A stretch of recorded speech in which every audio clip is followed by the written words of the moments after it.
사대교회 사자에게 편지하라. 하나님의 7영과 7별을 가지신 이가 이르시되 내가 내 행위를 아노니 내가 살았다는 이름은 가졌으나 죽은 자로다. 너는 일깨어 그 남은 바 죽게 된 것을 굳건하게 하라.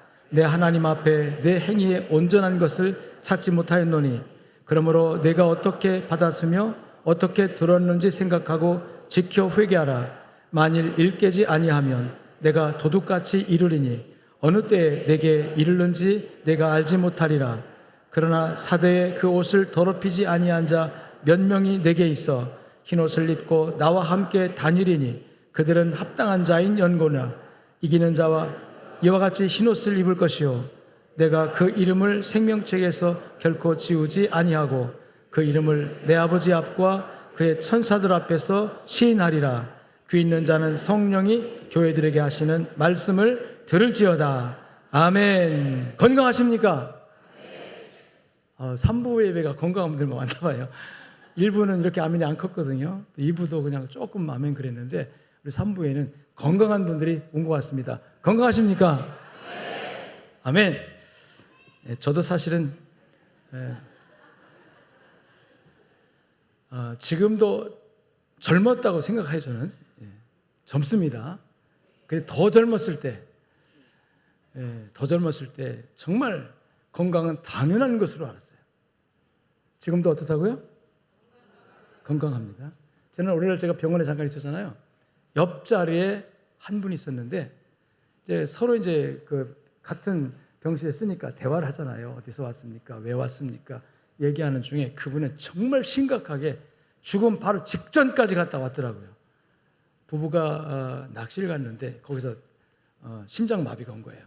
그래서 아내가 막 정신없이 차를 태워가지고 몰고 김제 모 병원 갔더니 빨리 큰 병원 가라고 막 119를 대줘가지고 와가지고 완전히 거의 병원에 응급실에 오자마자 숨이 멎은 거예요. 그래서 의사들이 그냥 그 뭐죠? 그게 이게 심장 박동기를 갖다 대가지고 의사들 얘기는 이렇게 해서 심장이 뛰게 만드는 게 중요하지 갈비뼈 부러지는 거 중요하지 않다.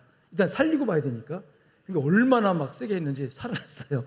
그래가지고 바로 시술해가지고 여기다 스턴트를 몇 개를 박아가지고 이제 이게 그저께 그렇게 했다고 하면서 제가 나중에 들어갔는데 딱 보니까 나이가 굉장히 많이 보여요. 그래서 제가 말을 걸을 때 어르신 무슨 일로 이렇게 병원에 오셨냐고 이렇게 이제 했더니 그분이 미리 이제 제가 들어가기 전에 자기 부부가 얘기하는 걸 들었잖아요. 그러니까 그 말투나 생김새나 모든 행동하는 것이 진짜 어르신이에요. 그래서 난 당연히 나보다 훨씬 더 나이가 많았을 것이다 생각하고 어르신 하면서 공손하게 이 말을 걸었는데 딱 걸고 나서 보니까 그 위에 명찰 있잖아요. 명찰에 아무개 쓰고 나이가 있어요 없어요? 딱 65세. 이게 뭐야? 나하고 호적상 동갑. 그런 데는 호적 나이 쓰잖아요. 실제 나이. 실제가 제가 2살 줄어가지고 호적이 이제 65세로 돼 있거든요. 근데 그래가지고 그때부터 이거 말을 높여야 돼. 친구처럼 해야 돼. 그렇지만 어르신으로 시작했으니까 뭐 어르신으로 이렇게 대화를 했는데요. 그런 얘기 하더라고요. 죽었다 살아났다. 죽는 줄 알았다. 그러면서 이제 제2의 인생을 살아야 된다. 여러분 사람이 죽음의 문턱에까지 갔다 오면 사람이 겸손해집니다. 인생을 다시 돌아보게 되잖아요. 이제부터는 제2의 인생을 살아야 된다. 제가 그 순간을 놓칠 수가 없잖아요. 그래서 그렇죠. 이 생명이라는 것, 건강이라는 것은 하나님께로부터 하늘로부터 오는 겁니다. 라고 시작을 했는데 그 전에는 이런 얘기 저런 얘기 화기애애하게 참 많이 대화를 했어요. 잘 통하더라고요. 나도 뭐 동병상련이라고 나도 병원 입원한 상태니까 뭐 어떻게 왔냐 뭐 다도 얘기하고 이렇게 했는데 그렇게 말 잘 통했는데 복음을 뚜껑을 여는 순간 그렇게 차갑게 냉랭하게 사람이 변하는 것을 내가 사람 처음 봤어요. 그 다음부터 하품하기 시작한 거예요. 그 다음부터 안 들어요. 딱 표정이 보면 알잖아요. 표정 보면 제 대화를 듣는 사람은요, 그래요? 막 눈동자 빛나고 이 태도 그런데 지금까지 그랬어요. 같은 주제를 가지고 하니까 나도 심장에 뭐 3년 전에 스턴트를 박아가지고 뭐 오늘 갑자기 뭐 이리저리 왔습니다. 자기도 뭐 쫙 얘기하는데 얘기 잘했는데 순간에 딱 멈춰가지고 더 이상 진행이 안 될 정도로 냉랭해지고 속으로 생각을 했습니다. 하나님께서 선택이 있다는 것이 이런 거구나. 들을 귀 있는 자는 들을지어다. 이런 것이 이런 거구나. 여러분, 복음을 듣고 마음이 열리고 하나님을 아버지로, 예수님을 내 구주로 영접하고 당연한 것 같지만 절대로 당연한 것이 아닙니다. 따라합시다. 하나님의 은혜입니다. 저는 젊을 때 건강이 당연한 걸 줄 알았어요. 하나님께서 태어날 때부터 강인한 체질을 주셔가지고 타고난 거, 체질. 애지간히 아프지도 않지만 아파도요 꾹 참고 며칠 견디면 나아버려. 그냥 약 먹고 병원 가고 할 이유가 없어요. 그냥 견디면, 몰라요? 견디면, 예, 견디면, 큰 소리 봅시다. 견디면. 나는 그 견디면이라는 말 가운데 하나님이 치료할 수 있는 기회를 드리는 거다. 제가 젊을 때 그렇게 생각하고 살았어요. 그리고 진짜 아플 때가 있어요. 진짜 아플 때는 아프다는 말을 합니다. 근데 그건 진짜 아픈 거예요. 어지간히 아픈 거는 아픈 게 아니에요. 왜? 체질적으로 건강을 주셨어요. 여러분, 뭐 이렇게 이제 무슨 일하다가 다치기도 하잖아요. 상처가 났어요. 피가 철철 납니다. 그냥 물에 뚝 닦고 묶어놓으면 일주일이면 나아요. 그냥. 옛날 어른들은 그거 보고 뭐라고 하냐면 살성 좋다고 하더라고요. 살성 좋다는 게 뭡니까? 하나님이 체질적으로 강하게 하셨다는 거죠. 따라합시다. 은혜입니다. 그 은혜를 저는 당연한 것으로 생각하며 살았어요. 당연한 것으로. 그래서 하나님이 당연한 것을 깨달으라고 병약한 사람을 옆에다 붙여놔가지고 시도 때도 아플 때마다 이해가 안 된 거예요. 왜 그렇게 그렇다고 그 말을 하면 또 상처받으니까 속으로 도대체 왜 이렇게 아픈 거야? 아픈 거야. 아픈데 어떻게 합니까? 내가 볼 때 멀쩡한데 아픈 거예요. 지금은 그래도 너무나 좋아요. 여러분 기도 많이 해줘가지고. 목회 개척 초기에는요, 시골 목회할 때는요, 배가 아프든 머리가 아프든 아니면 두드러기가 나든 하루도 성한 날이 없을 정도로 병약했어요. 근데 나는 그렇게 아파본 적이 없기 때문에 당연한 것으로. 그런데 이 당연한 것이 자만이 돼가지고 당연히 너무 굳어지면 자만이 되더라고요. 당연한 것으로 생각하는 거예요. 근데 언제부턴가 당연한 것이 당연한 것이 아니라는 느낌, 깨달음이 오기 시작했습니다. 나이가 먹으면서 점점 과체중이 되더라고요. 나도 모르게. 나는 원하지도 않았어요. 근데 과체중이 자꾸 돼요. 그러더니 나도 모르게 자꾸 혈압이 올라가요. 나도 모르게 자꾸 뭐 고지혈증이라는 뭐 그런 게 자꾸 가끔 뭐 검사일 있어 피 검사하면 자꾸 의사들 입에서 고지혈증입니다. 고혈압 초기입니다.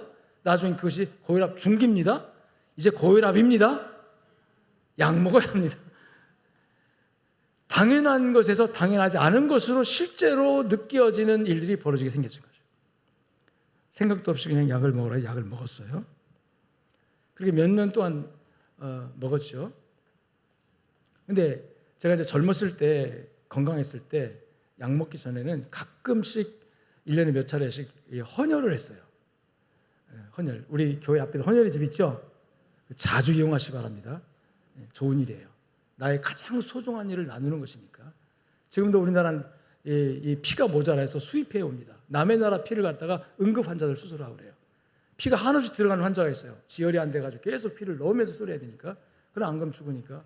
근데 피가 모자라서 굉장히 지금 혈액원에서 어려움을 당하고 있다고 그래요. 그래서 저도 뭐 그래서 그런 건 아니지만 어떤 계기가 됐는지 모르지만 가끔 한 번씩 이렇게 자주 헌혈을 했는데 어느 날 그 약 먹기 시작한 후 어느 날 헌혈차에 딱 들어가서 헌혈하려고 하니까 이렇게 묻더라고요. 복용하는 약 있습니까? 있어요, 없어요? 예, 나는 처음에 그게 마약이나 안 좋은 약을 얘기하는 줄 알고 아니요 그랬어요. 근데 생각해 보니까 있어요 없어요? 있네요. 혈압약 먹어요. 그랬는데 그 직원이 안 됩니다. 안 됩니다. 요새도 그런가요? 예, 그때는 안 됩니다 그랬어요. 그때 충격을 받았어요. 아, 내가 헌혈하고 싶어도 헌혈도 못하는 존재가 됐구나. 약을 먹는다는 얘기는 병들었다는 얘기잖아요. 내 건강이 이제는 헌혈도 할 수 없는 그런 사람이 됐구나. 건강에 자신하고 건강을 하나님이 체질적으로 주셔서 어지간하면 그냥 견디고 그리고 낫고 특별히 치료하지 않아도 약 먹지 않아도 감기 정도는 그냥 한 3일만 참으면 그냥 떠나가요 지가 알아서. 그랬는데 이제는 내가 헌혈하고 싶어도 헌혈을 할 수 없는 이런 건강에 문제가 생긴 존재가 됐구나. 당황도 됐고 충격도 됐고 그 다음에 서글퍼지더라고요. 지금도 헌혈 못하는 게 너무너무 아쉬워요. 언젠가 우리 교회에서 고난주간에 교회에다가 헌혈차 앞에 대놓고 헌혈하고 나도 그때 그래도 설마 또 안 된다 할까 또 올라가 봤어요. 안 됩니다. 못했습니다. 여러분, 당연한 것이 당연하지 않다는 거 기억하시길 주님 축원합니다. 의사는 고혈압은 약을 잘 챙겨 먹고 관리하면 됩니다. 괜찮습니다. 열심히 먹었죠. 한동안 괜찮았어요. 근데 어느 때인가 밤에 잠을 자다가 깼어요. 왜 깼냐면 갑자기 심장에 막 뭐가 쥐어짜는 것 같은 통증이 오는 거예요. 이게 왜 그러지? 평소에 지금은 다 낫지만 옛날에는 그 12장 궤양이 있어가지고 이게 심해지면 막 등짝부터 아픈 증세가 있어가지고 이것 때문에 밤에 잠을 못 자고 그랬는데 그런 것인가 하고 이제 또 그런가 보다 또 궤양이 생겼나 보다 막 염증이 생겼나 보다 이 스트레스를 많이 받으면 그런 일이 생기거든요. 그런가 보다 하고 그냥 지나쳤는데 이게 가끔씩 짠 듯한 느낌이 막 오는 거예요. 왜 이러지? 왜 이러지? 그냥 지나쳤죠. 그러다가 어느 날인가 또 잠이 깼는데 그때는 그게 아니라 갑자기 막 심장이 쾅쾅쾅 뛰는데 그런 경험이 있는 분들이 있을 거예요. 막 갑자기 아무 일도 안 했는데 잠자다가 내지는 있는데 갑자기 심장이 막 막 발전기 돌아가듯이 막 쾅쾅쾅 뛰는데 이게 한 몇 분 동안 막 계속 걷잡을 수 없이 왜 이러지? 왜 이러지? 내가 아무 잠을 깼는데 그런 현상이 와요. 그래서 쥐어짜는 느낌, 쾅쾅 뛰는 그런 심장의 박동, 이거 뭐가 문제가 있다 해가지고 이제 병원에 갔죠. 갔더니 이런저런 검사해보고 마지막으로 심장에 문제가 있는 것 같으니까 이게 조영술이라는 걸 해보자. 이게 관을 넣어서 심장 그 혈관 속으로 동맥 속으로 관을 넣어가지고 카메라 가지고 보는 거잖아요. 이게 심장 조영술이 가지고 뭐 약을 넣어가지고 뛰는 모습 보는 건데 그거를 하기 전에 의사 선생님이 그러더라고요. 이거 하다가 심장에 막힌 것이 보이면 그대로 바로 빼지 않고 거기서 그 심장 넓혀주는 그 튜브를 하나 집어넣는다는 거예요. 그래서 그걸 사인하고 했는데 첫 번째 했을 때는 안 넣었어요. 왜냐하면 50%만 심장을 띄워주게 혈액을 공급해주는 동맥을 관상동맥이라고 하는데 이렇게 나가서 두 갈 딱 나눠지는데 한쪽의 심장이 50%는 막혀 있는데 50%는 막힌 거는 그냥 괜찮다고 하면서 약 줄 테니까 먹고 괜찮다 해서 심지어 그걸 안 넣었는데요. 그렇게 한 2년인가 살았는데 자꾸 가끔 아픈 증세가 있어가지고 이게 한 병원만 가지고 안 되겠지 하고 다른 병원에 가서 우리 장로님 한 분이 또 목사님 병원은 또 다른 데 가보셔야 합니다. 그래서 가서 그 병원에 가서 검사를 하는 중에 그 병원 담당 과장님이 바로 집어넣었어요. 뭘 넣었죠? 스텐트라고 하는 튜브를 넣어가지고 한쪽 가슴에 튜브가 하나 들어가 있어가지고 확장시켜 주니까 전혀 이제 문제가 안 생겼어요. 그래가지고 아프지도 않고 이렇게 심장이 뛰는 현상도 없고 그래서 한 3년을 지냈는데 지난 월요일 날 아침에 그날 광양에서 성시와 대회가 있어가지고 가려고 아침에 일찍 옷을 입고 나서면서 마지막 양말을 신으려고 딱 허리를 굽히는데 갑자기 숨이 꽉 막히는 거예요. 그리고 심장이 또 뛰기 시작하는 거예요. 여기 아프기 시작한 거예요. 그리고 그 전에 이상 현상이 하나 있었는데 조금 빨리 걸으면 갑자기 확 아프면서 숨이 답답하고 아파요. 빨리 걸으면 여러분 막 오랫동안 막 갑자기 뛰면은 헐떡이면서 이 가슴이 아픈 증상이 그것처럼 그렇게 빨리 걷지도 저는 옛날 같으면 아무렇지도 않아야 되는데 그래서 그 증상이 있어요. 그것이 누적되어 있는데 갑자기 꼬리를 숙이는 순간에 그 증상이 와가지고 오늘 그래서 내가 얼른 이제 인터넷으로 이게 뛰는 증상 뭐 이런 거 이렇게 검사해 보니까 심장과 연결되더라고 전부 다. 그래서 일정 다 취소하고 예수병원 담당 과장님 그 과에다가 전화를 해봤어요. 간호사 오늘 좀 진료 받을 수 있습니까? 했더니 그 과장님이 너무 유명한 분이라 당일 예약은 안 된대요. 어떻게 됩니까? 며칠 있어야 된다고. 아니 내가 심장이 이래가지고 당일날 좀 해야 되겠다. 그랬더니 응급실로 오세요. 근데 이 상황에서 응급실 가기 싫더라고요. 내가 중환자도 아니고. 그래서 그러면 다른 과장님을 한번 이렇게 소개해달라고 했더니 옆실에 과장님 소개해가지고 일단 진찰을 받았더니 그 과장님이 몇 마디 물어보더니 내가 증상 얘기하니까 목사님 응급실로 갑시다. 바로 거기서 응급실로 보내는 거예요. 그래서 응급실로 가서 접수하는 동안에 그 직원이 보호자 왔습니까? 아니요, 안 왔는데요. 빨리 오라고 하십시오. 그랬더니 보호자 집사람한테 했더니 뭐 무슨 큰일 난 줄 알고 헐레벌떡 뛰어왔어요. 가지고 그래서 검사를 하고 이제 검사는 직접 저 담당하는 과장님이 와서 했는데 조영술로 또 넣고 그 결과 지난번에 스턴트 넣은 그 튜브에 전혀 이상 없이 피 잘 통합니다. 그리고 또 다른 부분이 약간 좀 이렇게 뭐 때가 끼어 있긴 하지만 그 정도는 전혀 문제 없습니다. 이상 없음. 배 아파요? 이상 없음. 근데 의문이 하나 생기잖아요. 그렇죠? 이상 없다는데 왜 숨이 가팠을까? 왜 쥐어짠 느낌을 받았을까? 이상이 없다는데 왜 그런 증상이 있었을까? 라고 질문이 생기는 거예요. 그래서 아니 그러면 심장 이상이 없다는 건 좋은데 그 내가 폐에도 혹시 숨이 가쁘니까 이상 있는가 하고 그것도 얘기해서 지금 사진 찍어 이상 없다는 거예요. 왜 그렇습니까? 하고 재차 물었더니 그 과장님이 과로하셨습니까? 과로하죠. 다 과로 안 합니까? 신경 쓴 일 있습니까? 다 신경 쓰지요. 스트레스. 그래서 결과가 스트레스성 과로, 일시적인 현상. 여러분, 그래서 결국 물리적으로는 이상이 없다는 평가를 받아서 하나님께 감사했습니다.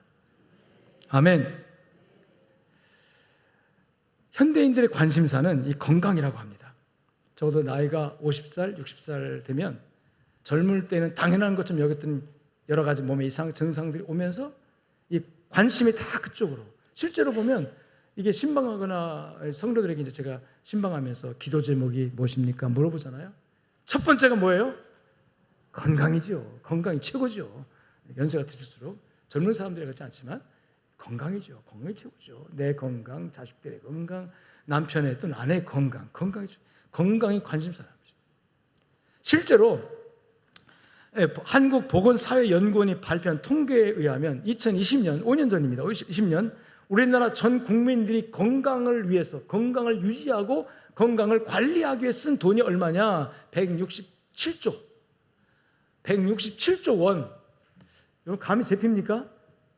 167원이 아니고 167조 원이라는 원. 107조 원. 난 도대체 이 숫자가 감이 안 잡혀요. 167조 원이 얼마나 많은 돈일까? 얼마나 많이 들까? 그래서 비교를 해보려고 우리나라가 금년에 전체 나라가 돌아가기 위해서 온 국민들이 쓰는 재정, 나라가 쓰는 재정 전체 총액이 얼마인 줄 아십니까? 금년 2025년 총액이 673조 3천억 원. 우리나라 재정 규모가 그렇다는 거예요. 673조 3천억 원에 167조 원이니까 이게 프리티지로 보니까 25%. 그런데 문제는 이 전체 재정은 금년 거고 이 건강관리 비용으로 쓴 거는 5년 전 거예요. 그럼 5년 전의 거니까 지금은 더 많을까요? 줄어들까요? 더 많죠. 그럼 200조를 따진다고 하면 여러분 우리나라 전체 살림살이의 30%는 건강관리비로 쓰고 있다. 국민들이 또 정부도 국민 하나하나의 건강이고 사회 건강이고 나라의 건강이니까 이 건강관리에 엄청난 투자를 합니다. 우리 이 의료 제도에 의해서 보험료도 내지만 국가에서 거기에 투자하는 돈도 엄청나게 커요. 이 암병 같은 건 국가에서 파격적으로 또 지원해주고 그랬잖아요. 이 큰 병들은 이 개인이 감당할 수 없는 병들은 국가적으로 팍 지원해주는. 왜? 따라합시다. 개인 건강이, 국민 건강이, 나라 건강이다. 국가가 재정을 쓰는 거예요. 그만큼 모든 국민들의 관심이, 또 국가적인 차원의 이 사회적인 차원에서 관심이 건강에 있다. 건강에 있다. 얼마나 국민들이 자신의 건강에 대하여 관심을 가지고 있고 거기에 기꺼이 건강을 얻기 위해서, 또 유지하기 위해서, 관리하기 위해서 돈을 쓰고 시간을 쓰고. 여러분 보세요. 그렇게 바빠도 가서 헬스하고, 그렇게 바빠도 건지산 가고, 그렇게 바빠도 등산 가고, 다 무엇을 위해서? 건강을 위해서. 여러분, 저는 이 말씀을 여러분과 나누는 것은 이 교회도 마찬가지라는 교회. 우리가 교회 하면 성도 한 사람 한 사람이 모여서, 두세 사람이 모여서 주님이 계시고 그게 모여서 뭐가 돼요? 교회가 되는 거잖아요. 할렐루야. 구원받은 성도, 예수 믿는 사람 두세 사람만 모이면 그들 중에 나도 함께 있겠다고 마태복음 18장에서 말씀하셨잖아요. 그게 교회입니다. 그래서 교회는 성도들의 모임이에요. 그 모임 하나하나에 여러분 각자 한 사람 한 사람은 교회를 구성하는, 교회 공동체를 만들어가는 굉장히 중요한 세포거든요. 근데 세포 하나하나가 전부 다 병들어버리면 교회가 병드는 거예요. 교회 전체가 병들었다는 것은 그 교인들 하나하나가 다 병들었다는 것이죠. 오늘 본문에 사대교회 얘기를 하고 있는데요.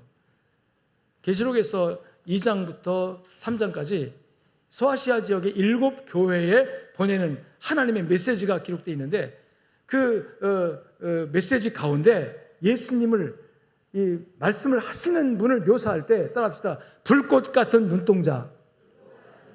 이 불꽃 같은 눈동자를 가지신 분으로 예수님을 묘사를 해요. 그 불꽃 같은 눈동자를 가지고, 이 불꽃이라는 것은 빛입니다. 어둠을 밝혀내서 드러내는 거예요. 또 이 불꽃은 투신, 투사, 장애물을 딱 뚫고 들어가서 그 안에 있는 것을 보는 눈. 이 눈동자에는 숨길 게 아무도 숨길 수가 없어요. 불꽃 같은 눈동자를 가진 주님께서 이 소아시아 지역의 7교회를 쫙 보는 거예요. 여러분 지금은요, 얼마나 이 문명이 발달하는지 우리 속도 다 보잖아요. 다 보죠? 기초적으로 엑스레이 사진 찍으면 여기 다 보입니다. 내장도 보이고 뭐 정확하지는 않지만 어쨌든 그 윤곽이 다 보여요. 다 보여요. 컴퓨터 단층 촬영이라고 하는 CT 촬영을 하면요, 더 자세히 보여주고, 그 다음에 MRI 자기 공명 전자 무슨 단층 촬영 장치라고 하는 그런 거 있잖아요. MRI 우리 몸을 겉으로 볼 수 없는 속속들이 다 보면서 그 속에 병균이 있는가, 그 속에 무슨 문제가 있는가 다 발견하잖아요. 얼마 전에 논란이 됐던 거 지금 보편화됐는데, 여러분 인천공항에 가면 해외 나가기 위해서 검색대를 통과합니다. 옛날에는 엑스레이 그냥 통과하면 쇠붙이 가서 삑 쏠려가지고 보안을 와서 만져봐가지고 총기 같은 게 검사하는 그 장비가 있는데요. 여기에다가 이제 특수한 사진 장치를 해가지고 딱 서게 되면 사람의 벌거벗은 모습 딱 보이는. 초기에는 그 영상이 너무 선명해가지고 논란이 많았어요. 이거 사람 개인 프라이버시다. 어떻게 사람 벌거벗은 몸이 보이게 만드냐. 옷으로 감췄는데 속이 다 보이면 어떻게 하겠어요? 사람의 이 신체의 이 옷 벗은 모습이 딱 보이면은 여러분 이거 문제가 되잖아요. 그래가지고 논란이 많아가지고 아마 지금은 그 해상도를 약하게 가지고 이렇게 쓰면은 이 윤곽만 이렇게 보이게 하더라고요. 얼마나 지금 기술이 발달해가지고 안 보이는 것도 보고 막힌 것도 뚫고 들어가서 보고 발견해내는 그런 시대예요.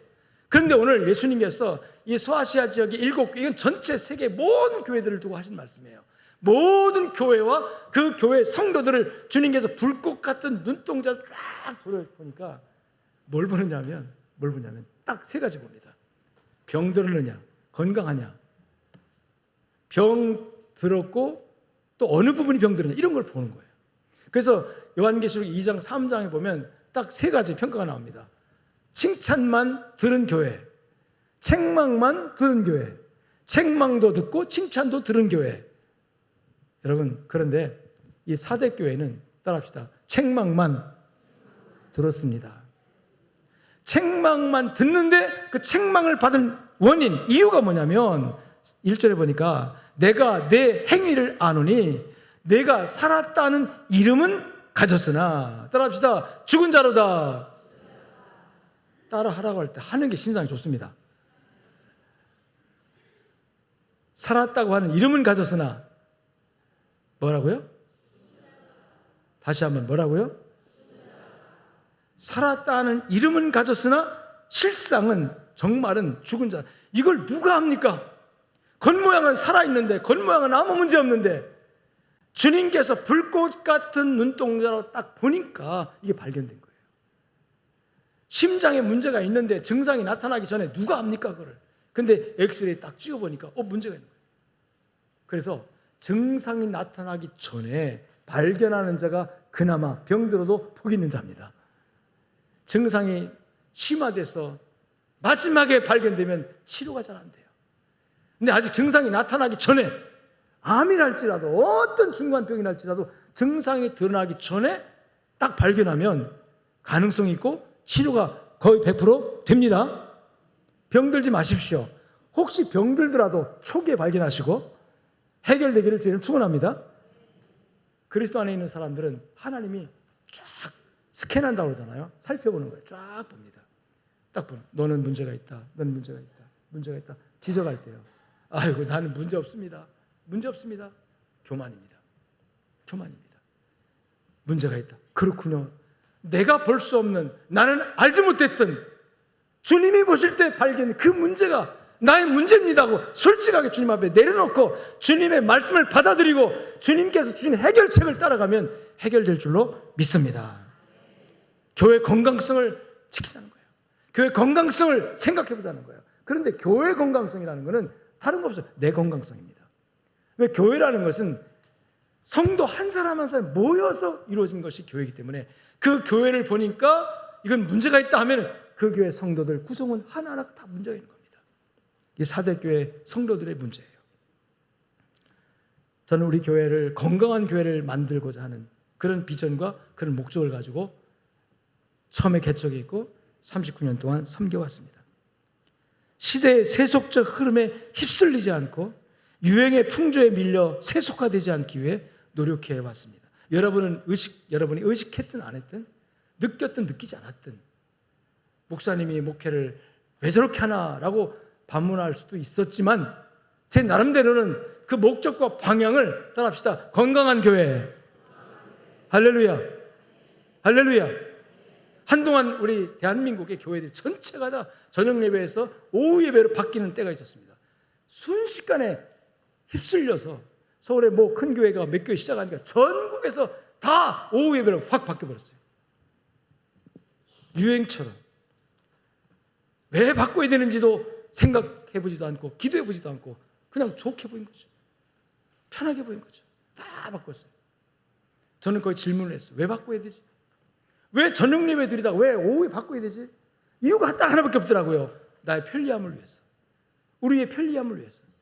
오전 예배 드리고 11시 예배 드리고 12시에 딱 끝나고 점심 또 교회에서 먹고, 대개 교회에서 점심 먹자 먹고 그 다음에 1시에 딱 저녁 예배 드리고 하면 얼마나 편하셨습니까? 그 편리성 때문에 바꾸는 거는 그거는 아니다 싶더라고요. 그래서 고집을 내가 세웠죠. 몇몇 분들이 우리도 오후에 바뀌자는 말들이 했었어요. 내가 만일에 이것이 하나님께 영광이 있다면 당연히 바꿨죠. 근데 하나님께 영광이 아니라 그 바꾸는 그 자체, 저녁에 되는 오후에 되는 마찬가지 뭐 하나님께 예배 드리는데 뭐 어떻습니까? 그런데 그 목적과 동기가 나의 유익, 나의 편안함, 인간적인 생각 때문이라면 이건 아니다. 하나님이 원하신다면 얼마든지 바꿀 수 있다. 그렇지만 하나님이 원하는 게 아니라 우리가 다 원하는 거다. 생각도 없이 시대적 흐름이 그렇다고 해서 그건 아니다 해서 오늘까지도 저녁 예배, 아마 주님 오실 때까지 저녁 예배 칠 겁니다. 저는 혹시 주님께서 비바람 몰아치고 캄캄하고 어두운 태풍이 부는 수요일날 밤 예배 때 주님 오시지 않을까, 아니면 수요일 밤 예배 때 오시지 않을까 생각을 해봅니다. 아무런 생각 없이 뜻없이가 아니라 나름대로의 의미가 있었다는 거예요. 나름대로의 건강성, 하나님의 교회의 정체성, 건강한 교회. 모이는 예배와 더불어 흩어져 드리는 삶의 예배를 참 많이 강조하잖아요. 예배 끝날 때도 여러분, 예배 끝난 것이 아닙니다. 모이는 예배는 여기서 끝났지만 이제 우리 삶의 현장으로 가서 삶의 예배를 진행해야 합니다. 예배 끝난 것이 아니라는 거예요. 삶의 현장에 가서 하나님께 생활 속에 예배 드려라. 이게 삶이 예배다. 엄청나게 강조하고 가르쳤고, 그렇게 지금도 그런 방향으로 가고 있습니다. 중직자를 세우면서 우리는 지금까지 임직 헌금이라는 것을 해보지 않았습니다. 임직 헌금을 의무화하지 않고 그 대신 임직 헌금을 드리는 대신, 어떤 교회는 장로 임직자들 3천만 원 헌금하세요. 안수집사 권사님들은 1,000만 원씩 임직 기념 감사헌금 하라고 아예 공개적으로 그렇게 해가지고 기쁨으로 감사함으로 하는 분도 있지만, 그거에 대한 부담 가지고 그거에 대한 또 시험 들어가지고 나중에 그 얼마나 많은 세상에 세간에 찢어져가지고 돈 있는 사람은 장로 되고 돈 없는 사람은 장로도 못 된다, 이런 얘기를 듣게 만드는 일들이 여러분 의도치 않게 있었단 말이에요. 그래서 그건 건강한 것이 아니다. 건강한 믿음도 아니다. 건강성도 아니다.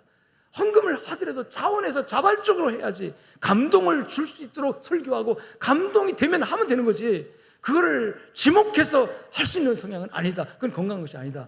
그래서 우리는 임직자 헌금이라는 것을 해본 적이 없어요. 그러나 단 정말로 하나님의 성직에 감사함으로 하나님께 최고의 가치를 바쳐라. 그 가치가 뭐냐면 한 생명을 천하보다 더 귀히 여기시는 하나님께 전도 대상자를 작정해서 써내라고 그랬어요. 초기에는요 5명씩 써내라고 했었어요. 5명씩 못 써내더라고요. 그래서 3명씩 써내라고. 지금 임직 훈련 받는 사람들도 미리미리 준비하세요. 3명 전도 대상자, 전도할 사람. 그래서 내가 하나님 주신 귀한 직분 감사함으로 받으면서 하나님께 감사한 표현으로 한 생명 천하보다 더히 여기시는 대로 내가 전도해가지고 하나님 백성 만들겠습니다. 그 약속 못합니까? 그것도 약속 못하면서 장로 되고 권사 되고 집사 되겠어요? 돈 내라는 것도 아닌데 그렇게 해왔는데, 그것도 아무 생각 없이 한 게 아니고 교회의 건강성을 지키려고 하면 그래야 된다는 생각이 있었던 것입니다. 그리스도인의 정체성, 예수님의 성품에 기반한 그리스도의 정체성을 양정인의 정체성이라고 하면서 양정인의 정신을 얼마나 강조했습니까? 그리고 양정인의 성품, 예수님을 닮은 사람들은 이렇게 살아야 합니다 하면서 양정인의 성품을 또 얼마나 강조했습니까? 사역보다도 어떤 나타내는 일보다도 결과물보다도 동기와 과정을 중요시 생각했고, 그리고 화목을 가장 중요한 가치로 가르쳐왔습니다. 우리 흔히 그러잖아요. 일 잘하려고 싸우지 말고 좀 못하더라도 뭐 하자? 화목하자.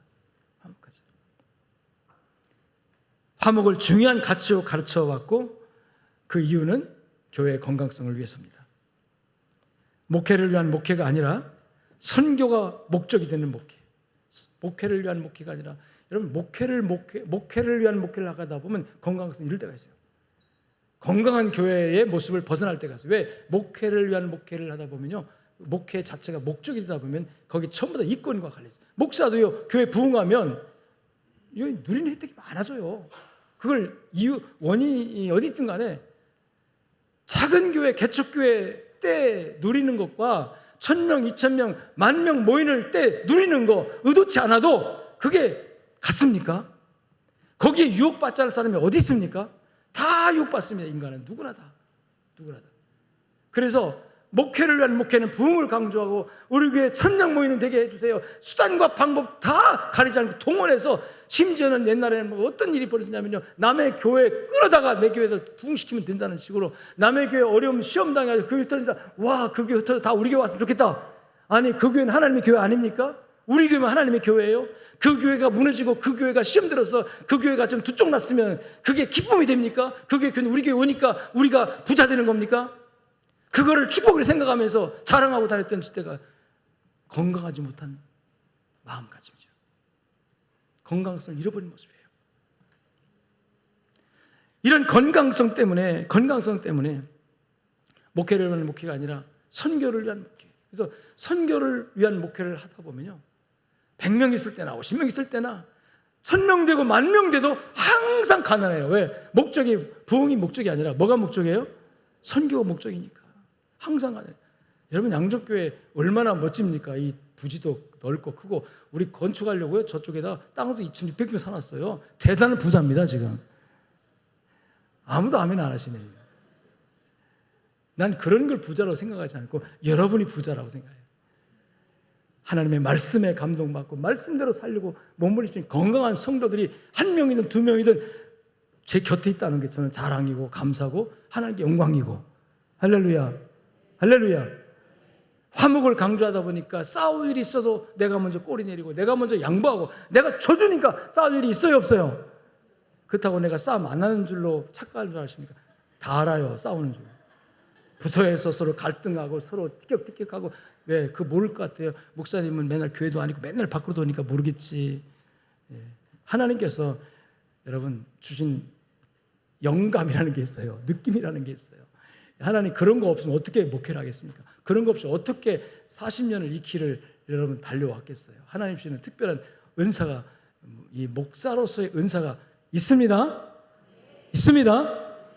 문제도 있고 갈등도 있고 다 있어요. 그런데 중요한 건 뭐냐면 전체적으로 하나 되는 화목의 그 흐름, 화목의 덩어리.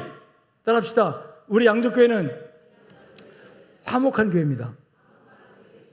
누구도 이 원칙을 깰 수가 없다는, 좀 나쁘게 말 강박관념 같지만 사명감이 있어요. 할렐루야.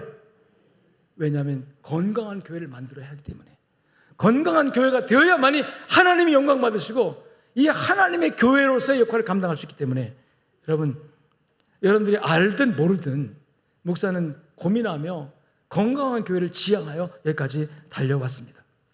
무엇보다도 인간적 리더십에 의존하지 않고, 인간적 리더십은 수단과 방법을 아주 탁월하게 행사합니다. 사람을 조종할 수 있고 정치적으로 편가르기 해서 내 편으로 끌어들여가지고 내 편으로 만들어가지고 내 이권을, 내 중요한 이익을 취하는 것이 정치적인 뇌 구조로 돌아가는 사람들이 그걸 잘 합니다. 그걸 인간적 수단과 방법이라고. 그런데 그거는 세상에서는 그렇게 통할지라도 하나님의 교회에서 그 방법으로 하면 건강한 교회가 아니에요. 건강성을 상실하게 돼요.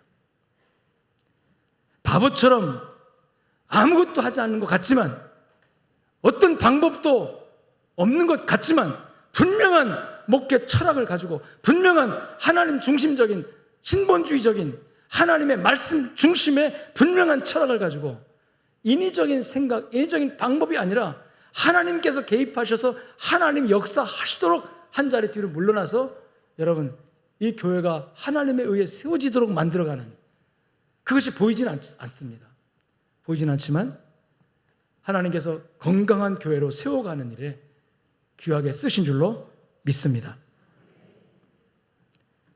성도들의 신앙생활에 있어서도 목사 개인의 인간적 권위 앞에 순종하거나 복종하거나 굴종하는 것이 아니라 각자가 하나님께로부터 받은 은혜에 대한 감격, 즉 성령의 감동에 따라 자발적으로 헌신하며 참여하도록 목사가 길을 내고 그렇게 안내하고 그렇게 갈 수 있도록 만들어가는 그 과정, 그래서 저는 목회라고 생각을 해왔습니다. 모두가 다 교회 건강성을, 그 건강성을 지키기 위한, 또 건강한 교회를 만들기 위한 표시 나지 않는 그런 행동이었습니다. 여러분 지금 한국교회는 침체기를 맞고 있습니다. 이 침체기라는 것은 막 불이 살아나다가 이제 꺼져가는 그런 것을 침체기라고 해요. 영적 에너지가 다 소진돼 가지고 더 이상 이 움직일 만한 에너지가 없는 거예요. 이 교회의 에너지는, 성령의 능력은 세상에 대하여 세상을 감동시키거나 또는 세상을 변화시키는 능력이거든요. 교회가 가진 영적 에너지가 전부 다 소진돼 가지고 세상을 감동시킬 수가 없어요. 교회라는 것은 여러분 성도 한 사람 한 사람을 지금 다 얘기하는 거예요. 여러분 자신을 한번 보세요. 나는 과연 내 집 안에서 내 믿지 않는, 교회를 다니지 않는 핍박하는 남편에게 감동 줄 수 있는 영적 에너지가 있는가? 내 직장에서, 내 주변에서 이웃들에게 감동 줄 수 있는 영역, 영적 에너지가 나에게서 막 충만하게 발동하고 있는가? 폭발하고 있는가? 그 감동이 정말 차고 넘쳐서 사람들을 변화시킬 수 있는, 사람들을 변화시킬 수 있는 그런 에너지가 내 안에 있는가? 지금 제가 그랬죠? 침체기를 겪고 있다고. 침체기는 아무 능력이 없는 거예요. 능력 점점 꺼져가는 연탄불, 꺼져가는 불이 되는 거예요. 여러분 이 침체기를 겪고 있는 이 시대에 영적 에너지가 다 소진돼서 세상을 감동시키거나 변화시킬 수 없는 이런 능력 없는 이런 모습으로 우리가 살고 있는데 얼마나 세상이 우리를 지금 향하여 비난하고 욕하고, 아니 교회가 잘해도 욕을 하는 시대예요. 지금 잘해도 욕을 해요. 교회가 무슨 그렇게 큰 죄를 졌습니까? 그런데도 막 욕을 해요. 이것은 우리 자신들 건강성에 문제가 생겼다는 뜻입니다. 자, 아까 말씀해 보니까 살았다는 이름은 가졌으나 따라합시다. 실상은 죽은 자로다. 여기 죽은 자로 번역된 헬라어 카이 네크로세이라는 이 말은 이미 죽은 상태가 아니에요. 이미 죽은 상태가 아니라 점점 급속하게 죽어가는 모습. 여러분, 이 사대교회를 주님이 불꽃 같은 눈도 딱 진단을 했더니 죽었다 표현했어요. 근데 그 상태가 이미 완전 죽은 게 아니라 급속한 속도로 어떻게 돼요? 지금 죽어가는 거예요. 지금 다 여기도 마비되고 숨도 헐떡거리고 그냥 내버리면 금세 이제 숨이 떨어질 수 있는 그런 상태. 급속하게 죽어가는 모습을 표현할 때 여러분, 죽은 자로다 말은 헬라 원어의 그런 의미를 담고 있는 거예요. 우리 글에는 그냥 죽었다, 이미 다 죽은 걸로 끝난 걸로 생각되지만 아니에요. 아직 완전하게 죽은 건 아니에요. 그러니까 가능성이 있는 겁니다. 완전히 죽은 상태면 여러분 왜 주님이 이 말씀하셨어요? 살아있다는 이름은 갔으나 죽은 자로다 하는 이 말씀이 죽어가고 있는, 급속하게 죽어가고 있는 이 침체의 늪에서 벗어나지 못하고 있는 이 사대 교회를 주님께서 진단하시고 지금 처방전을 내놓는 겁니다. 이미 죽어가는 그 모습 하면서 이런 말씀을 해요.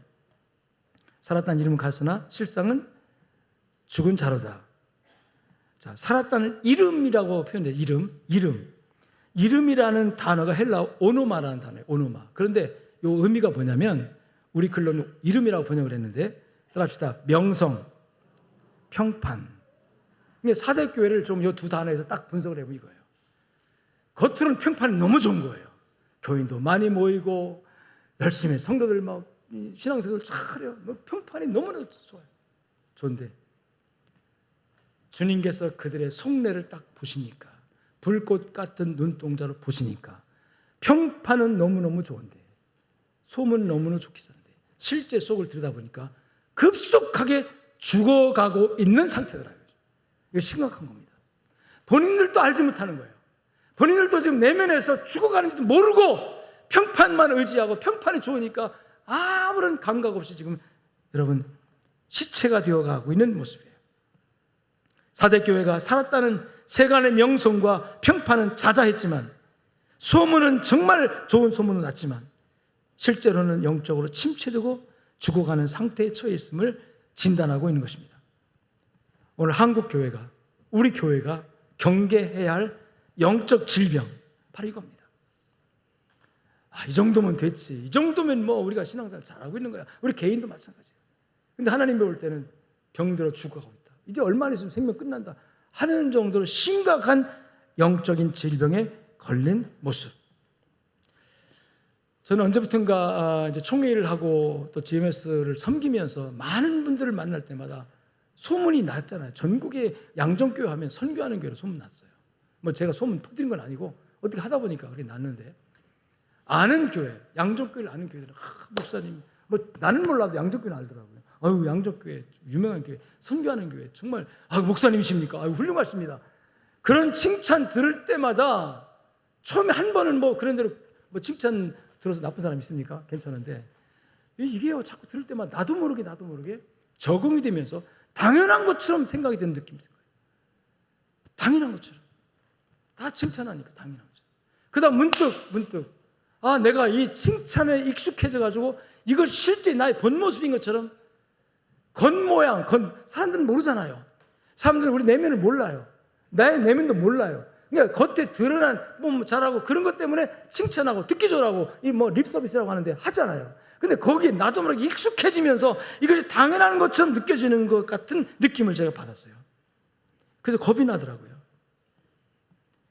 목회를 잘한다느니 뭐 교회가 개척해가지고 성공했다느니 선교를 많이 한다느니 어쩌고 저쩌고 하는 소리가 나 듣기 좋으라고 하는 말인 건 알지만 그게 나도 모르게 익숙해지면서 당연한 걸 느껴지는 제 영적인 상태를 보면서 아, 이러다 큰일 나겠구나. 칭찬에 익숙해져 가고 있다는 것, 영적으로 죽어가고 있다는 거다. 나도 모르게 평판만 좋고 나는 우리 양족의 성도들이 저와 같은 프리미엄을 누리고 있지 않을까. 어디 가면 아우 가끔 그래요. 목사님 제가 어디 갔는데 양족교회를 알더라고요. 그래서 그 사람이 양족교회 칭찬하고 내가 기분 좋았어요. 기분 좋은 거 누구 때문에 좋은 겁니까? 교회 때문에 좋은 거잖아요. 그러니까 누리는 거예요. 자기가 그 혜택을 누리는 거죠. 교회가 만일에 정말 맨날 싸우고 정말 은혜가 없는 교회면 사람들이 아이고 그 교회 아유 진짜 그러면 기분 좋아요 안 좋아요? 안 좋죠. 어디 가서 양족교회 누가 칭찬하면 여러분 기분 좋아요 안 좋아요? 좋죠. 당연히 좋습니다. 근데 나도 모르게 그 익숙해지는 거예요.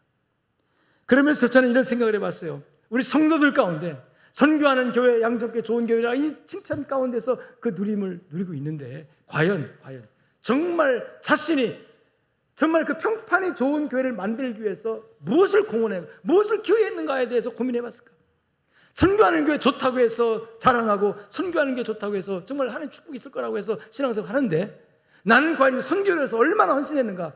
선교사를 위해서 기도를 얼마나 했으며 여러분 재정에 있어서 돈 몇 푼이라도 선교를 위해서 내봤는가? 아니면 선교사가 왔을 때 여러분 점심이라도 밥이라도 한번 사봤는가? 선교하는 교회 정말 좋은 교회라고 그런 사람들의 칭찬에 기분 좋은 것을 다 누리면서 과연 선교 얼마나 그 일에 헌신할 수 있는가? 얼마나 헌신했는가? 선교지는 과연 제가 우리 교회 중직자들은 일평생에 선교지를 한번 꼭 갔다 와야 된다는 원칙을 줬어요. 아직도 안 갔다 온 분들도 있는 것 같아요. 단기 선교를 갔다 와라. 한 주간이라도 갔다 와라. 결국 이름은 좋은데 평판은 좋은데 실제로 주님께서 살펴보니까 썩어가고 있고 죽어가고 있는 이 사대교의 모습이 우리 주님 안타까운 거예요.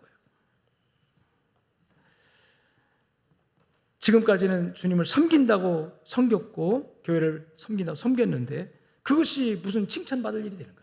그것이 무슨 자랑할 일이 되는가? 당연한 것을 당연히 섬겼고 당연히 선교했고 이게 너무나도 당연한 것이어서 누군가로부터 칭찬받을 이유가 없는 거예요. 당연한 거예요. 근데 칭찬을 한단 말이에요. 그것이 나에게 칭찬이 또 당연한 것처럼 돼가지고 여러분 하나님 보실 때 내 마음은 둔해져가지고 책망받을 자리에 서게 되지는 않을까.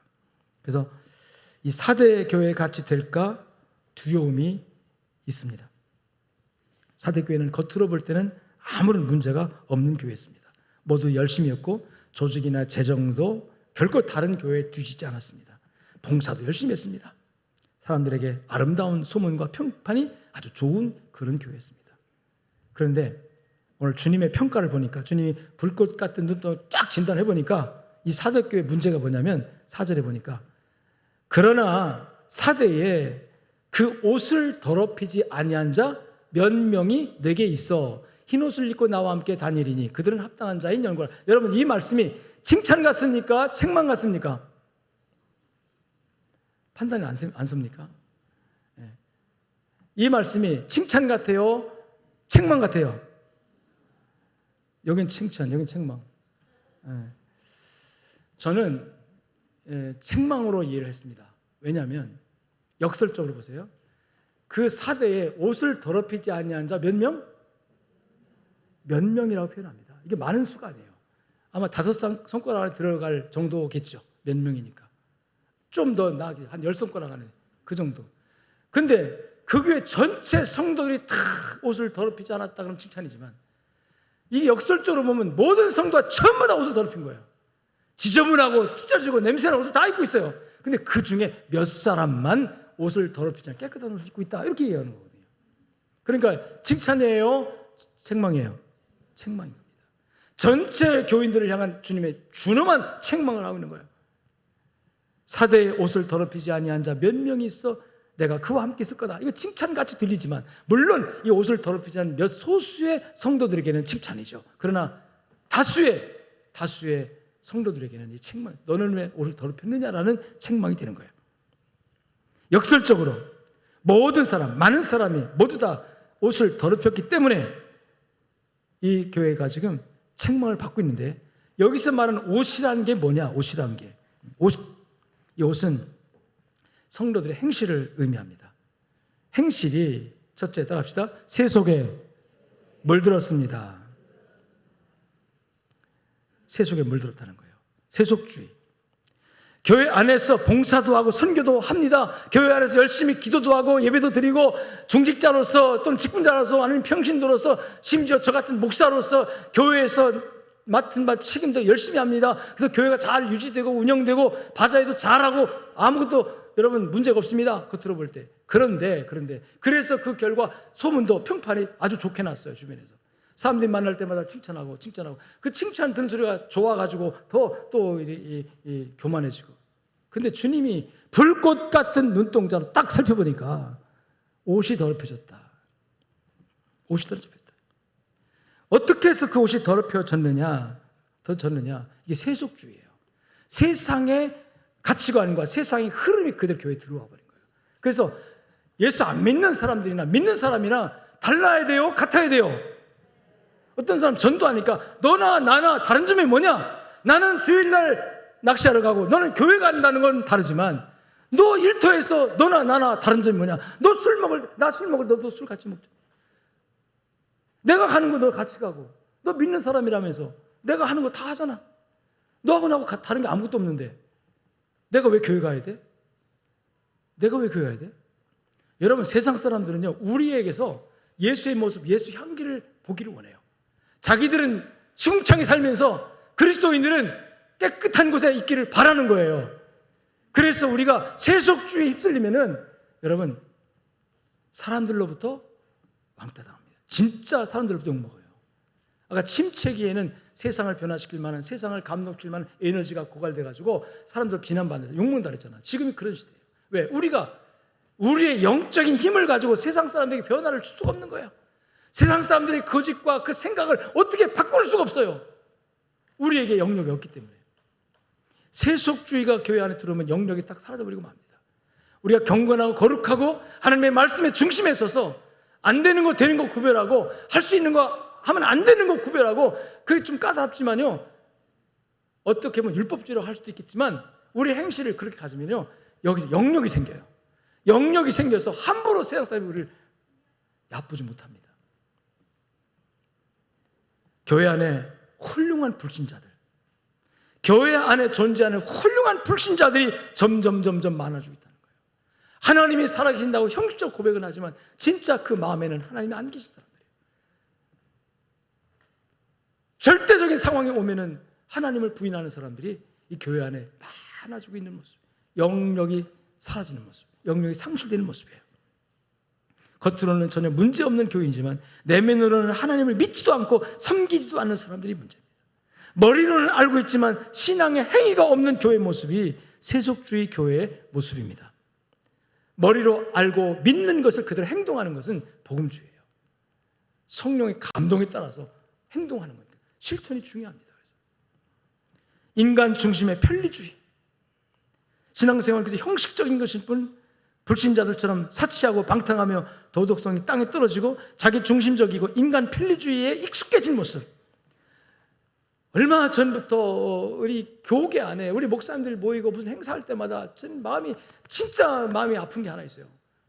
뭘 행사할 때마다 꼭 예배를 드리잖아요. 우리 총회도 예배할 때마다 언제는 나오는 말, 예배는 간단히. 뭘 합니까 그거는? 지금 뭐가 중요한 건지 모르고 하는 거예요. 무슨 행사를 하든 간에 꼭 예배를 드리거든요. 근데 완전 형식, 예배는 간단히. 그리고 짧게 하면 박수 쳐주고 잘했다고, 은혜 받았다고. 좀 길게 하면 아유 오늘 뭐가 중심인지 모르는, 하나님이 볼 때 판단하는 거예요. 이게 거기에 익숙해져서 그걸 당연하게 문제제기를 안 하고 그냥 우리 흘러가고 있어요. 이게 편리주의입니다. 세속주의와 인본주의와 편리주의가 교회 안에 물밀 들어왔는데 우리가 생각도 없이 다 받아들여가지고 짬뽕 시켜놨어요. 그래서 우리는 경건하고 기도도 많이 하지만 하나님이 영광 받는 게 아니라 자기가 영광 받고 있고, 하나님이 예배 받는 게 아니라 이 사탄의 세력, 사탄의 여러분 영향력이 교회 안에서 교회를 좌지우지하는, 하나님의 영광을 위하여 해놓고 멱살 잡고 싸우는 모습들, 그게 우리의 현실이에요. 영적인 모습이 사라져버린, 성령의 충만함이 사라져버린 그 모습이에요. 예배 행위는 있으나 예배하는 삶은 없는, 외형은 살아있으나 실상은 죽은 모습, 그것이 바로 사대교회가 가지고 있던 옷을 더럽힌 모습 중에 하나예요. 경건의 모양은 있으나 경건의 능력은 없다고 디모데후서 3장 5절 말씀에 지적하는 것처럼. 그 다음에 따라합시다. 무사안일, 보신주의. 무사안일, 게으른 거죠. 사대교회는 처음에는 아주 훌륭한 교회였습니다. 그들의 충성과 그들의 헌신은 아름다운 소문을 만들어냈습니다. 그 지역의 여러 곳에 사대교회 성도들의 신앙은 소문이 났습니다. 칭찬이 자자하였고 언제부턴가 그런데 병들기 시작했습니다. 게을러지기 시작했다는 거예요. 여러분, 누가 부지런합니까? 가난하고 배고픈 사람이 부지런해요. 등 따스고 배부르면 그 다음에 안 움직여요. 편안함에 취해가지고 안 움직여요. 등 따스고 배부른데 뭐라 그렇게 좀 더 자자, 좀 더 쉬자. 자꾸 게을러지는 거예요. 여러분, 신앙생활은 게을러지면 이 게으름은 그 종착역이 불신앙입니다. 게으름은 불신앙으로 연결돼 버려요. 사람은 배부르면 움직이기 싫어합니다. 편안하면 더 게을러집니다. 옛말에 그랬잖아요. 말 타면 걷는 사람 말 타고 싶고, 말 타면 종 부리고 싶어지고, 이 사람의 욕심이 끝이 없는 거예요. 무사안일, 게으른 병. 영적으로 무사안일에 빠지면 절대로 기도하지 않습니다. 그리고 헌신하지 않습니다. 그런데도 중요한 것은 축복은 하나님께 다 달라고 해요. 기도하지도 않고 헌신하지도 않고, 그러면서 모든 복은 다 자기에게로 쏟아 부어달라고. 누구한테 부탁할까요? 목사님한테 기도해달라고. 목사 기도받으려고 하지 말고 따라합시다. 내가 기도하자. 내가 기도하다가 목사님 기도 좀 도와주세요. 그러면 제가 안수기도 해줄 수 있어요. 자기는 전혀 기도하지 않으면서 제가 기도한들 믿음 없이 무슨 역사 나타나겠습니까? 그런데 본인이 간절하고 본인이 간구하면서 목사님 저를 왜 기도해 주세요. 성도님, 집사님, 교역장님 나를 왜 기도해 주세요. 중보기도 하나님 역사하실 줄 믿습니다.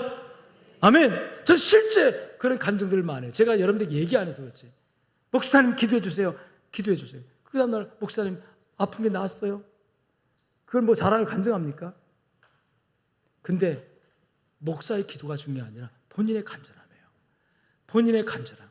예수님의 옷가에라도 되면 나을 줄 믿습니다. 그리고 옷을 만졌더니 12의 피가 끊이지 않게 흘러 새는 그런 병을 앓는 여인의 병이 말끔히 고쳐진 줄로 믿습니다. 여자여, 내 믿음이 너를 구원하였도다. 여러분, 이런 믿음을 가지고 게으름에서 벗어나서 열심히 헌신하고 봉사하고 기도해야 될 줄로 믿습니다. 모이기를 싫어하잖아요. 귀찮아서, 힘들어서. 편안해 좋으니까. 여러분, 예배가 편안하면요 하나님 중심이 아닙니다. 예배는 가급적 불편해야 하나님 중심이 되는 거예요. 일부러 불편할 필요는 없지만, 교회는 쾌적 환경 다 준비하지만 본인은 그 쾌적 환경 속에서 그래도 나는 예배에 집중하기 위해서 시간 보지 마세요. 왜 시간 봐요 자꾸? 아니, 오늘 얘기하는 게 아니라, 지금 본 사람 없어요. 오늘 얘기하는 게 아니라, 교회 예배는요 시작 시간 정해 있어도 끝나는 시간은 주보 보세요 있는가? 주보 보세요 있는가? 언제가 끝납니까? 끝나는 시간이 끝나는 거예요. 할렐루야. 이런 마음의 여유가 우리 영혼을 건강하게 만들어요. 그래서 누군가 나에게 실수하고 잘못해도 이 여유를 가지고 괜찮아요. 내가 책임져 줄게요. 염려하지 말아요. 실제 나에게 결정적인 실수를 하고 나에게 죄를 범했어도요 눈 감아줄 줄 알고 받아줄 줄 알고 용서할 줄 알고 섬길 줄 알고, 이게 그리스도인의 능력이 되는 줄로 믿습니다. 이런 능력을 우리가 가져야 세상이 변화되는 거예요. 이런 능력을 가져야 복음이 전파되고 흘러가는 거예요. 사소한 문제 얽혀가지고 서로 그냥 아웅다웅 핥히고 막 말로 막 욕하고 저주하고 그러면서 어떻게 복음의 능력이 나타나요? 그렇게. 여러분, 하나님의 복음의 역사가 우리 양정교회 안에 충만하게 역사하여 여러분 흰옷 입은 성도들 되시기를 주님 축원합니다. 계시록 3장 4절 오늘 본문에 4대 그 옷을 더럽히지 아니한 자 몇 명이 있어 흰옷을 입고 나와 함께 다니. 흰옷을 입어야 주님과 함께 다니는 거예요. 흰옷을 입은 사람에게 주님이 함께 하신다고 약속하고 있어요. 그럼 흰옷이 도대체 이 무엇이냐? 흰옷이 요한계시록 19장 8절 봅시다. 이 옷이라는 게 뭐냐면 따라합시다. 성도들의 옳은 행실, 그에게 빛나고 깨끗한 세마포옷을 입도록 허락하시니 이 세마포옷은 성도들의 옳은 행실이로다. 이 옳은 행실이 마태복음 5장 17절에서 따라합시다. 착한 행실, 너희 빛을 사람 앞에 비추어 너의 착한 행실을 보고 하늘에 계신 그들로 하늘에 계신 아버지께 영광을 돌리게 하라. 아멘. 여러분, 내가 믿는 믿음이 실제 옳은 행실로, 착한 행실로, 행동으로 행동화되어지는 것, 이게 살아있는 믿음이고, 따라합시다. 건강한 믿음. 야고보서에 의하면 믿음은 있으나 행함이 없는 믿음은 실상은 죽은 것과 같다 그랬어요. 죽은 믿음.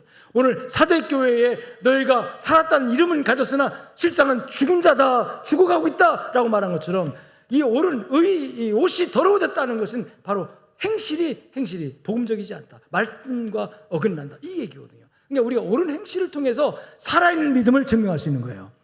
여러분, 믿은 대로 행동하시길 주님 축원합니다. 여러분, 침체기에 불이 꺼져가지고 아무 힘이 없는데요, 교회가 사람들로부터 욕을 먹어도 전혀 무감각한, 같이 썩어가고 있으니까, 같이 병들어가고 있으니까 감각이 없잖아요. 나는 지난번 대선 과정에서 깨달은 게 하나 있어요. 야, 성도들이 두 쪽 딱 나눠가지고 이쪽 저쪽 어느 쪽이든 간에 나는 별로 여러분 찬성하고 싶지 않아요. 세상은 다 불완전하니까. 그러나 어떤 세력이든 따라합시다. 하나님의 계획 속에서 그것이 악한 세력이든 선한 세력이든 간에 하나님 하시는 일을 우리는 받아들일 수밖에 없고 하나님 하시는 어떻게 할 수가 없어요. 근데 제가 깨달은 게 뭐냐면 성도들의 열정을 봤어요.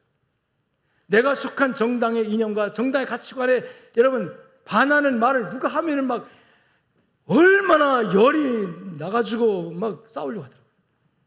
막 싸워요. 변호하고.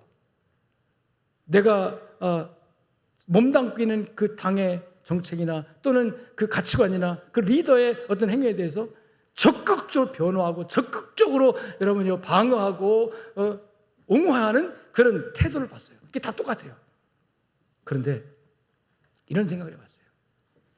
저런 열정을 가진 분들이 과연 하나님 앞에 섰을 때에 사람들로부터 교회가 욕을 먹고 사람들로부터 교회가 손가락 당할 때 자기가 교회에 속한 자라면, 자기가 그 교회의 구성원이고 자기가 하나님 백성이라면 과연 하나님을 변호하고 하나님의 복음을 변명하기 위해서 저런 열정을 한번 가졌을까?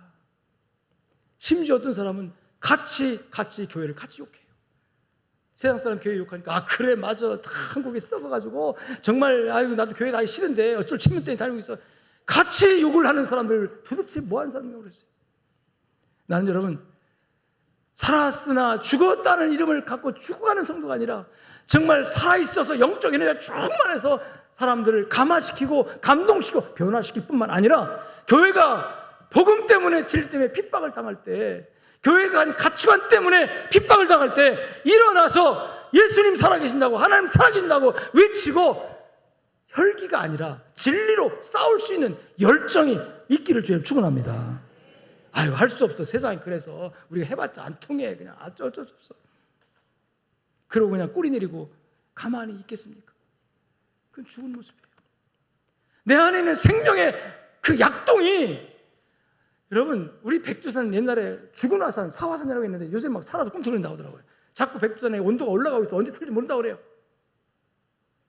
살아있는 화산은 언제가 터지게 돼 있어요. 여러분 안에 성령의 생명이 살아있다면 폭발해야 합니다. 그걸 저는 열정이라고 봐요. 열정.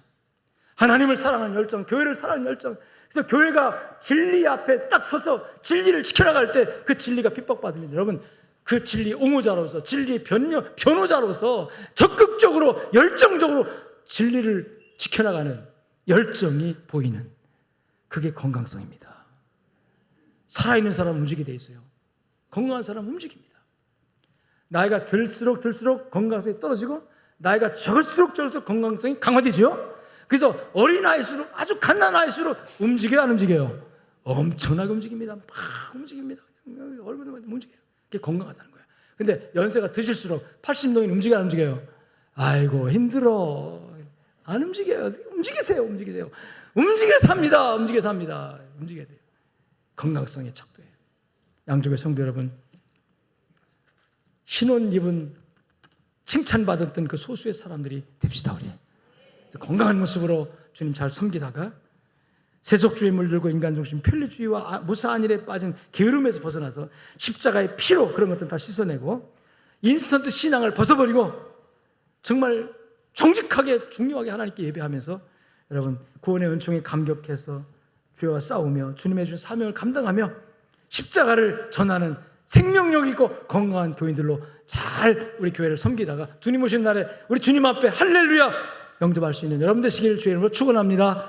하나님 감사합니다. 주신 말씀 붙들고 세상에 나가서 또한 에너지 넘치는 활력 있는 살아있는 성도의 모습으로 세상에 나가서 복음을 전하는 복음이 흘러가게 만드는 통로가 되는 우리 성도들 다 되도록 축복하여 주옵소서.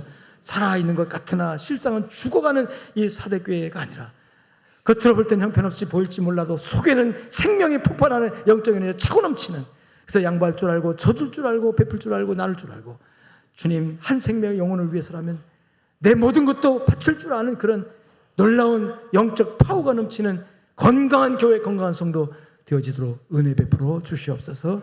감사하며 우리 주 예수 그리스도의 이름으로 기도 올리옵나이다. 아멘. 이제는 살아계신 우리 주 예수 그리스도의 은혜와 하나님 아버지의 무한하시고 극진하신 사랑과 성령님의 위로, 교통, 충만, 역사하심이 오늘 말씀을 붙들고 나가는 모든 주의 백성들 머리 위에 저들의 가정과 삶 현장 속에 이제로부터 영원토록 함께 있을지어다. 아멘.